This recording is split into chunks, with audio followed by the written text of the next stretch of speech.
ഉദ്യോഗസ്ഥൻ, ഒരു motor vehicle inspector അല്ലെങ്കിൽ ഒരു ട്രാഫിക് സബ് ഇൻസ്പെക്ടർ നേരിട്ടിറങ്ങി കർശനമായ നടപടി എടുത്തു കഴിഞ്ഞാൽ ഒരു ആഴ്ചക്കകം അദ്ദേഹത്തെ ട്രാൻസ്ഫർ ചെയ്ത് കളയും. അപ്പൊ ഇതിനകത്ത് ഉന്നത ഉദ്യോഗസ്ഥന്മാരാണ് ഇതിനകത്ത് മുന്നോട്ടിറങ്ങി വരേണ്ടത്.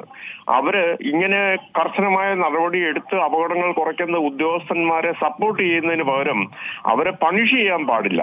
അപ്പോഴാണ് ഈ ഉദ്യോഗസ്ഥന്മാർക്ക് ഒരു കോൺഫിഡൻസ് ഉണ്ടാകുന്നത്. കാര്യം ഈ തുരുതുര ബസ്സുകൾ പോകുന്നു, നൂറുകണക്കിന് ബസ്സുകൾ ചീറിപ്പാഞ്ഞു പോകുന്നു, അപകടങ്ങൾ ഉണ്ടാക്കുന്നു. അപ്പൊ എല്ലാ വാഹനങ്ങൾക്കും ഒരു പെറ്റി കേസ് കൊടുക്കാനോ അവരെ തടയാനോ ഒന്നും തന്നെ ഉള്ള ആൾബലം പോലീസിലോ MVD-യിലോ ഇല്ല. അപ്പോ ചെയ്യുന്ന ഉദ്യോഗസ്ഥന്മാര് അവർക്ക് സപ്പോർട്ട് കൊടുക്കേണ്ടത് ഉന്നതന്മാരാണ്. ലൈക്ക് ട്രാൻസ്പോർട്ട് കമ്മീഷണർമാര്, ബഹുമാനപ്പെട്ട ഗതാഗത മന്ത്രി, അതേപോലെ പോലീസ് കമ്മീഷണർ, അല്ലെങ്കിൽ ഡെപ്യൂട്ടി കമ്മീഷണർ ഓഫ് പോലീസ്. അവരൊക്കെ സപ്പോർട്ട് ചെയ്താൽ മാത്രമേ ഫീൽഡിലുള്ളവരുടെ ബുദ്ധിമുട്ട് എന്താണെന്ന് ആദ്യം നമ്മൾ പഠിക്കണം. ഫീൽഡിൽ ഡ്യൂട്ടി പോയിന്റിൽ നിൽക്കുന്ന പോലീസുകാരൻ തൊട്ട് സെക്ടർ സബ് ഇൻസ്പെക്ടർ തൊട്ട് എല്ലാവരുടെയും പ്രശ്നങ്ങൾ കമ്മീഷണർ നേരിട്ട് ആദ്യം മനസ്സിലാക്കുക. എന്നിട്ട് ഈ ബസ് ഡ്രൈവർമാരുടെ നേതാക്കന്മാരെ വിളിക്കുക, ബസ് ഉടമസ്ഥന്മാരുടെ യൂണിയൻ, അവർക്കും യൂണിയൻ ഉണ്ടല്ലോ, അവരെ വിളിക്കുക. നമുക്കിത് തടഞ്ഞേ പറ്റുള്ളൂ. തടയാനായിട്ട് നമുക്കൊരു സിസ്റ്റം വേണം. അത് ഫുൾ പ്രൂഫ് ആയിരിക്കണം. എങ്കിൽ മാത്രമേ ഈ റോഡിലെ കുരുതി, പ്രത്യേകിച്ചും കൊച്ചി നഗരം എന്ന് പറഞ്ഞാൽ യുവാക്കളുടെ നഗരമാണ്, എഡ്യൂക്കേറ്റഡ് ആയിട്ടുള്ള ചെറുപ്പക്കാരാണ് കൂടുതലും. അപ്പോൾ ആ നഷ്ടം നമുക്ക് സഹിക്കാൻ പറ്റുന്നതല്ല. രണ്ടാമത്, ഈ എഡ്യൂക്കേറ്റഡ് ആൾക്കാരെന്ന് പറയുമ്പോൾ നമ്മൾ കാര്യങ്ങൾ പറഞ്ഞാൽ അവർക്ക് മനസ്സിലാവും.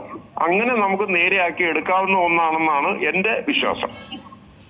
ഇതിലിപ്പോൾ താങ്കൾ പറഞ്ഞതുപോലെ ഗതാഗത മന്ത്രി ഉൾപ്പെടെയുള്ളവർ ഇതിലൊരു നടപടി എത്രയും വേഗം സ്വീകരിക്കേണ്ടതാണ്. അദ്ദേഹം കഴിഞ്ഞ ദിവസങ്ങളിലൊക്കെ പ്രതികരിക്കുകയുണ്ടായി. ഇത്തരത്തിലുള്ള ഈ മത്സരയോട്ടം, അത് ഈ സമയബന്ധിതമായി എത്തുന്നതിന് വേണ്ടിയിട്ടാണല്ലോ ഇവർ ഈ മത്സരയോട്ടം നടത്തുന്നത്.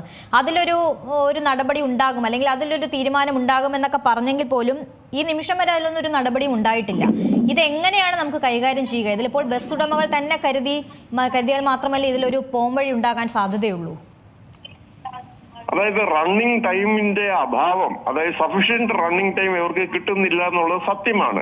കാര്യം റോഡിൽ ഇപ്പൊ തന്നെ മെട്രോ റെയിലിന്റെ വർക്ക് നടക്കുന്നുണ്ട് പാലാരിവട്ടം കാക്കനാട് റൂട്ടില്. അപ്പോ ഈ മെട്രോ റെയിലുകാർ ചെയ്യേണ്ടിയിരുന്നത് ഈ ഗതാഗത കുരുക്കുണ്ടാകുന്ന ഒരു സമയത്തേക്ക് മാറ്റിവെക്കാതെ ആൾട്ടർനേറ്റീവ് അറേഞ്ച്മെന്റ്സ്, ട്രാഫിക് ഡൈവേർട്ട് ചെയ്യേണ്ട റോഡുകൾ ആദ്യം പണിതിട്ട് വേണം മെട്രോ റെയിലിന്റെ പണി തുടങ്ങേണ്ടിയിരുന്നത്. ഇപ്പൊ അട്ടോർ കൺഫ്യൂഷനായി, ഗതാഗത കുരുക്കായി. അവിടെ നഷ്ടപ്പെടുന്ന സമയം ലാഭിക്കാൻ വേണ്ടി അത് ബസ്സുകാർ ഓവർടേക്ക് ചെയ്തും റെക്ലെസ് ഡ്രൈവിംഗ് ചെയ്തുമാണ് ഓടിക്കുന്നത്. അപ്പൊ ഓരോരുത്തർക്കും പ്രശ്നങ്ങളുണ്ട്. അപ്പൊ ഇത് നമുക്കൊരു സിസ്റ്റം ഉണ്ടാകണം.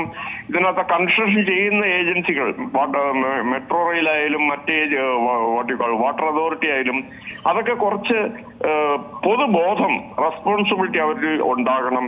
ഇപ്പൊ ഞങ്ങള് റോഡ് കുഴിച്ചാൽ ഈ ഗതാഗതം ഇതിലെ പോകും എന്ന് അതിന്റെ എക്സിക്യൂട്ടീവ് എഞ്ചിനീയർ ചിന്തിക്കണം. പോലീസുമായിട്ട് സഹകരിക്കണം, മോട്ടോർ വെഹിക്കിൾ ഡിപ്പാർട്ട്മെന്റുമായിട്ട് സഹകരിച്ചിട്ട് നമുക്ക് സഹകരണത്തിൽ കൂടി മാത്രമേ ഗതാഗത കുരുക്ക് പരിഹരിക്കാൻ പറ്റുള്ളൂ, റോഡ് അപകടങ്ങൾ തടയാൻ പറ്റുള്ളൂ. ഇതിൽ ഏറ്റവും ആദ്യം ഈ ട്രാഫിക് പോലീസുകാർക്ക് ഇത് എന്തെങ്കിലും ഒരു നിയന്ത്രണം കൊണ്ടുവരാൻ സാധിക്കുമോ? കാരണം അവർ കാണുന്നതാണല്ലോ ഈ ഒരു മത്സരയോട്ടം റോഡിൽ കൂടെ സംഭവിക്കുന്നത്.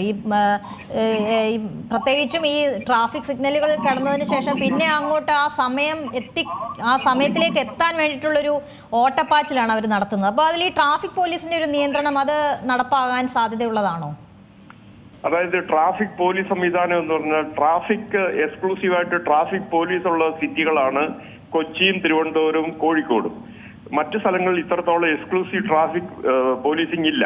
അപ്പൊ ഇവിടുത്തെ പോലീസ് എന്ന് പറഞ്ഞാൽ ഡ്യൂട്ടി പോയിന്റിൽ നിൽക്കുന്ന പോലീസുകാരൻ, പിന്നെ സെക്ടറിൽ പെട്രോൾ ചെയ്യുന്ന പോലീസ് സബ് ഇൻസ്പെക്ടർ, പിന്നെ സർക്കിൾ ഇൻസ്പെക്ടർ, പിന്നെ ACP, ഇങ്ങനെ ഒരു സംവിധാനമാണ് കൊച്ചിയിലുള്ളത്. കൊച്ചി 2 ACP-മാരുണ്ട്. അവര് വരുന്നത് സാധാരണ DYSP-മാർ വരുന്ന മാതിരി 11 മണിക്കൊക്കെയാണ് ഓഫീസിൽ വരുന്നത്. അങ്ങനല്ല. ട്രാഫിക്കിന്റെ പീക്ക് തുടങ്ങുന്നത് കൊച്ചിയിൽ 9 മണിക്കാണ്.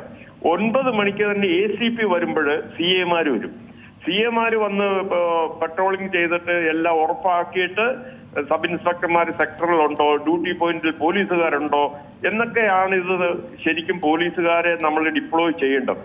ഇപ്പൊ പോലീസിന്റെ പരാധീനതകൾ പലതുണ്ടാവും. അത് നമ്മൾക്ക് ഉന്നത ഉദ്യോഗസ്ഥന്മാര് കമ്മീഷണർ ലെവലിൽ സംസാരിച്ച് തീർക്കേണ്ടതാണ്. അപ്പൊ പോലീസുകാരുടെ അഭാവം ഉണ്ടെങ്കിൽ ആംഡ് റിസർവ് ക്യാമ്പിൽ നിന്ന് പോലീസുകാരെ ഇറക്കാം. കാര്യം ഇതൊരു യുദ്ധസമാനമായ അന്തരീക്ഷമാണ് കൊച്ചിയിലുള്ളത്.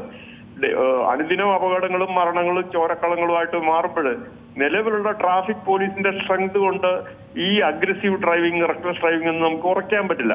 അപ്പൊ എന്ത് ചെയ്യണം? ഇപ്പൊ പൂനെയിലും നാഷിക്കിലും മറ്റ് ഭോപ്പാലിലും ഒക്കെ ഉള്ള പോലെ തന്നെ നമുക്ക് ആംഡ് റിസർവിൽ നിന്ന് പോലീസുകാരെ എടുത്തിട്ട് ഡ്യൂട്ടി പോയിന്റിൽ നിന്ന് ക്യാമറയിൽ തെറ്റായ രീതിയിൽ ഓടിക്കുന്നതെല്ലാം റെക്കോർഡ് ചെയ്ത് വൈകിട്ട് കമ്മീഷണറെ ഏൽപ്പിക്കാം, അല്ലെ DCP ഏൽപ്പിക്കാം, അല്ലെ ACP ഏൽപ്പിക്കാം. അങ്ങനെ പോലീസ് മനുഷ്യന്റെ ജീവനും സ്വത്തിനും സംരക്ഷണം കൊടുക്കേണ്ട ഉത്തരവാദിത്തം പോലീസിന് മാത്രമാണ്. മോട്ടോർ വെഹിക്കിൾ ഡിപ്പാർട്ട്മെന്റ് പിന്നെയുള്ളൂ. പോലീസ് ഉണർന്ന് പ്രവർത്തിക്കണം. കാര്യം IPS IAS എന്നൊക്കെ പറഞ്ഞാൽ വളരെ ബുദ്ധിശക്തിയുള്ളവർക്കാണല്ലോ ഈ ഒരു സിവിൽ സർവീസ് പദവി കിട്ടുന്നത്. അപ്പൊ അവര് എന്താണ് ഇതിന്റെ പരിഹാരമെന്ന് ചിന്തിച്ച് പ്രവർത്തിച്ചു കഴിഞ്ഞിട്ട് ഒരു സിസ്റ്റം ഇൻട്രൊഡ്യൂസ് ചെയ്ത സിസ്റ്റം ഫുൾ പ്രൂഫ് ആവുകയും അത് പ്രോപ്പറായിട്ട് കാലിബ്രേറ്റ് ചെയ്തുകൊണ്ടിരിക്കണം. എവിടെയാണ് വീഴ്ച വന്നത്, അതിനുവേണ്ടി ഇത്തിരി സമയം കളയണം. ഇപ്പൊ ട്രാഫിക്കിന് വേണ്ടി അല്ലെ റോഡ് സേഫ്റ്റിക്ക് വേണ്ടി ആർക്ക് എന്ത് താല്പര്യമാണ് ഈ സ്റ്റേറ്റിലുള്ളത്? നമുക്ക് തടയാൻ പറ്റുന്നതാണ്. പിന്നെ വിദഗ്ധന്മാരെ കൂടി ഉൾപ്പെടുത്തണം. നിങ്ങൾ യൂണിഫോം ഇട്ടവർ മാത്രമല്ലല്ലോ ഇതിനകത്ത്. ഇപ്പൊ ഫീൽഡിൽ 10-35 കൊല്ലം ഫീൽഡിലുള്ളവരെയൊക്കെ തന്നെ ഇവിടെ നാട്ടിലുണ്ട്. അപ്പോ ഓഫീസർമാരെന്ന് വെച്ചാൽ അവർ വന്നു 1.5 കൊല്ലം നിന്നു, ട്രാൻസ്ഫർ ആയി പോയി. പിന്നെ അവർ പഠിച്ച് അല്ലെങ്കിൽ അവർ ഇംപ്ലിമെന്റ് ചെയ്യാൻ ഉദ്ദേശിച്ച സിസ്റ്റം അവർ പോകുന്നതോടെ അത് ഫെയിലായി പോവുകയാണ്. അങ്ങനല്ല, നമുക്ക് പെർമനന്റ് ആയിട്ടൊരു സിസ്റ്റവും അത് കാലിബ്രേറ്റ് ചെയ്ത് പോകേണ്ട ഒരു രീതി നമുക്ക് കൊച്ചിയിൽ ഉണ്ടാകണം. ഒരു സംശയം കൂടെ ചോദിക്കട്ടെ, അതായത് ഇത്തരത്തിലുള്ള ഈ അപകടങ്ങൾ ഉണ്ടാക്കുന്ന ഈ ബസ് ഡ്രൈവർമാർക്കെതിരെ എന്ത് നടപടിയാണ് ഈ നാട്ടിലുള്ളത്? അവരുടെ ഒരു ലൈസൻസ് സസ്പെൻഡ് ചെയ്യുക, അല്ലെങ്കിൽ ഒരു ബോധവൽക്കരണം നടത്തുക, അങ്ങനെ എന്തെങ്കിലും നമ്മുടെ നാട്ടിലുള്ളതാണോ?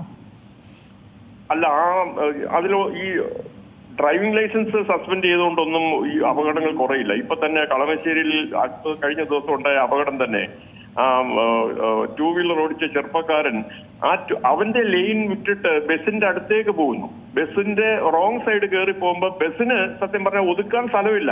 ഫ്ലൈ ഓവറിന്റെ ഭിത്തിയിലാണ് ബസ് ഇടിക്കാൻ സാധ്യതയുള്ളത്. അപ്പൊ ഈ 2 വീലർ ഓടിക്കുന്നവർ എക്സ്ട്രീം ലെഫ്റ്റ് ചേർന്ന് ഓടിക്കണം. അവർക്കൊരു സ്പീഡ് ലിമിറ്റ് നമ്മുടെ സിറ്റിയിലുണ്ട്. പക്ഷേ എവിടെയെങ്കിലും ഒരു speed limit sign board Kochi സിറ്റിയിൽ എവിടെങ്കിലും നിങ്ങൾ കണ്ടിട്ടുണ്ടോ? എവിടെങ്കിലും ഒരു ബസ് സ്റ്റോപ്പ് സൈനോ ഓവർടേക്ക് നോ ഓവർടേക്കിംഗ് സൈനോ ഉണ്ടോ?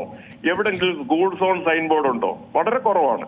അപ്പൊ ഈ 2 വീലർ ഓടിക്കുന്നവർ അവർ അല്പം ജാഗ്രത പാലിക്കുകയും ഇടതുവശം ചേർന്ന് പോവുകയും വേണം. പല റോഡ് അപകടങ്ങൾക്കും കാരണം ബസ്സുകാർ മാത്രമല്ല, ഈ 2 വീലർ ഓടിക്കുന്നവരുടെ അലക്ഷ്യമായ റെക്ലെസ് ആയ ഓവർടേക്കിങ്, റെക്ലെസ് ആയ സ്പീഡിങ്, ഇതെല്ലാം മരണത്തിലേക്കാണ് കലാശിക്കുന്നതെന്ന് അവർ മനസ്സിലാക്കുന്നില്ല. അപ്പൊ നമുക്ക് എന്താ വേണ്ടതെന്ന് വെച്ച് കഴിഞ്ഞാൽ സമഗ്രമായ ബോധവൽക്കരണം വേണം.